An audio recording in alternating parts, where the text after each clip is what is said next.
Welcome back once again to the Monster Girl Hunter. Today we will continue our discussion on demi-humans in the Monster Encyclopedia Volume 1 by Kinku Cross.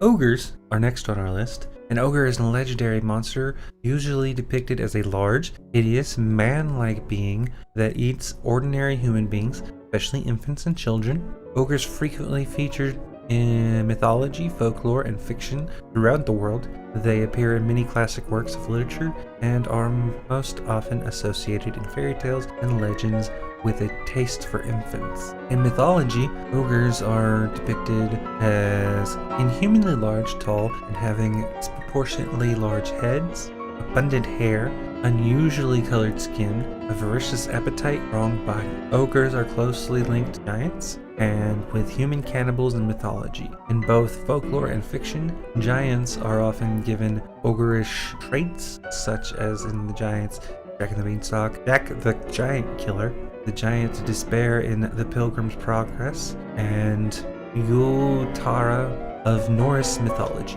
while ogres may be given giant-like traits. A famous example of ogres in folklore include the ogre in Puss in Boots, which a cat gifted to the third or fourth son, I can't remember, grants his wish for wealth and power by going and tricking a ogre into giving him his kingdom. Ogres appear as the antagonist in the 1996 video game Quake, Niche, and two other ogres appear in 2004 film Ella Enchanted. Ogres appear as antagonists in 2018 video game God of War, despite not being traditionally associated with Norse mythology.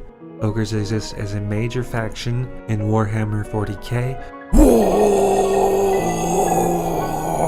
What I understand of it, some kind of fungal creature.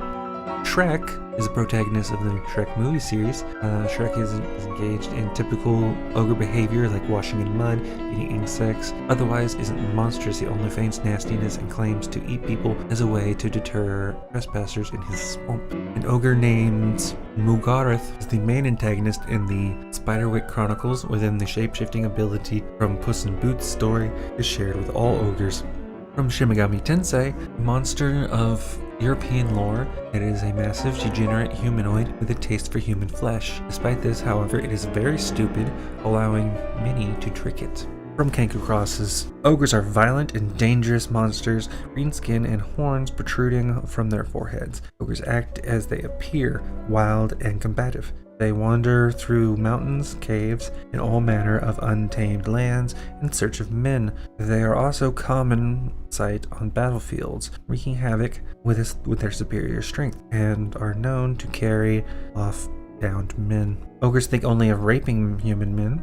When an ogre sees a man she likes, she assaults him and attempts to pull him to the ground for a bout of aggressive sex. Fornication for her is like a fight, is a contest to see who will bring the other to orgasm first. Therefore, she pounds the man's sex into herself with merciless abandon in an attempt to rush his climax. If he retaliates and gives her pleasure in return, her lust for battle ignites and she increases the intensity of her coarse mating. The clash continues until either the man or the monster is too exhausted to move. Do not believe that utter submission will earn favor in the eyes of an ogre. Ogres view men who do not resist as weaklings and will rape any such man with utter impunity. Worse, the ogre takes a liking to the man. She will never release him. She will keep the defeated man to rape whenever it pleases her, crushing his dignity under a torrent of erotic heat. If a man captured by an ogre wishes to escape, he must meet her in sexual combat.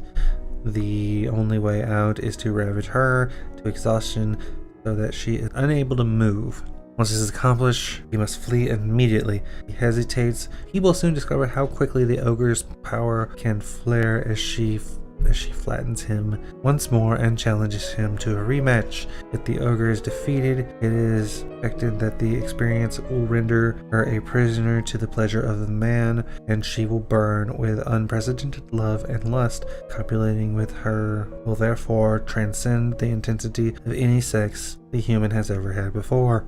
Up next, we have the Cyclops. In Greek mythology and later Roman mythology, the Cyclops, center eye or round eye, are giant one-eyed creatures. Three groups of Cyclops can be distinguished. In Asoids Yongi, they are the brothers Brutus, Stereotops and Argus, who provides Zeus with his weapon, the Thunderbolt, which helped him defeat the Titans and take over as god. In Homer's Odyssey, they are uncivilized. They are an uncivilized group of shepherds, the brethren of Polyphemus, encountered by Odysseus. Cyclops were also famous for the builders of the Cyclopean walls of Messenia and Tyrenes. In Shin Megami Tensei Persona 3, bad Cyclopses appear in the Araba block of Tartarus from floors 202 to 216. From Kinku Cross, the Cyclops is a monster quite different from most monsters. The Cyclops possess a single eye and blue skin. They live quietly deep in mountains. They are classified as X-Giant, but since coming under the influence of current overlord, they have shrunk to roughly the size of a human to facilitate intercourse with human men. Of course, no death by snoo-snoo when dealing with Cyclops. It is believed that Cyclopses were once part of the divine family, but were cast out by certain gods who detested their single eye, whereupon the Cyclopses became monsters. The influence of the Overlord was not sufficient to turn the single eye that sets them apart into two. They tend to be fairly subdued in character, monsters of quite few words and few expressions. It is often difficult to tell what they are thinking. Cyclopses typically work as blacksmiths and distribute their weapons they forge to monsters who have contact with humans. Their work is sound, and it is common for famed warriors and heroes to seek them out in order to have them make their weapons. Unlike most monsters, Cyclops do not make efforts to interact with humans outside of work. Even if they spot a man, they almost never attack them. One possible explanation for this behavior is that their history has caused them to feel inferior due to a single eye. Cyclopses must nevertheless procreate in order to sustain their race, and so they will appear near human settlements occasionally to ask passing men to spend a single night with her in exchange for a Cyclops sword. When a man wakes after such a night, he finds that the Cyclops is gone, leaving only the promised sword behind. The blade is always the finest quality, and he who wields it is often raised in glory as a victorious warrior. The Cyclops' handling of the man's other weapon is also of great quality.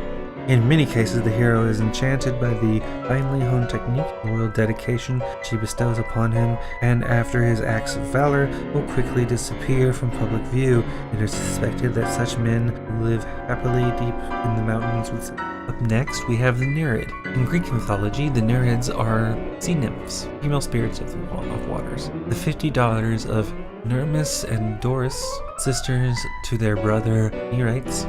They often accompany Poseidon to the god of the sea and can be friendly and helpful to sailors, such as the Argonauts in their search for the Golden Fleece. Nereids are particularly associated with the Aegean Sea, where they dwelt with their father Nereus in the depths within a golden palace. The most noticeable of them are Thetis, wife of Aegus and mother of Achilles, Amphitrite, wife of Poseidon and mother of Triton, and Galatea, the vain love interest of the Cyclops Polyphemus. In modern Greek folklore, the term Nereid has come to be used for all nymphs, fairies, mermaids, not merely nymphs of the sea. Nereid is a moon of the planet Neptune, is named after the Nereid. Nereid Lake in Antarctica is named after the nymphs.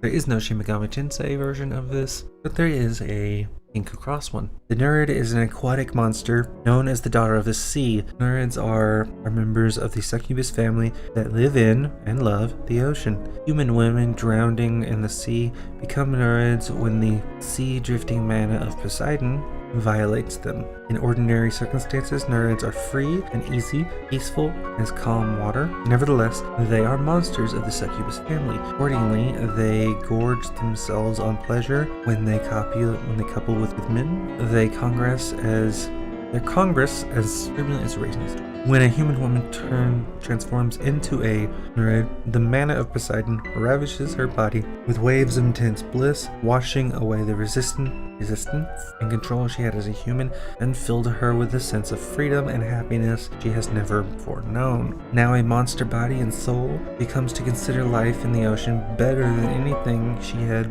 ever experienced. If she still has a lover on the land, it is said that she assumes human form to seek him out. Once he is within her grasp, he returns to her monster form and pulls him deep into pleasure just as inescapably as the ocean's depths. When the man becomes her slave, takes him back into the sea. Nereids who have taken their men to their watery homes spend most of their time copulating with him at the bottom of the ocean. It is quiet and peaceful there, so their senses are occupied by nothing but each other. With nothing and no one to impede them, they thrash together as like a storm, day after day, confirming a love both violent and calm. For the Nereid and the man she has enthralled, these are the best days of their lives. Unmarried Nereids lacking men scour the shore for prey and are thus very dangerous.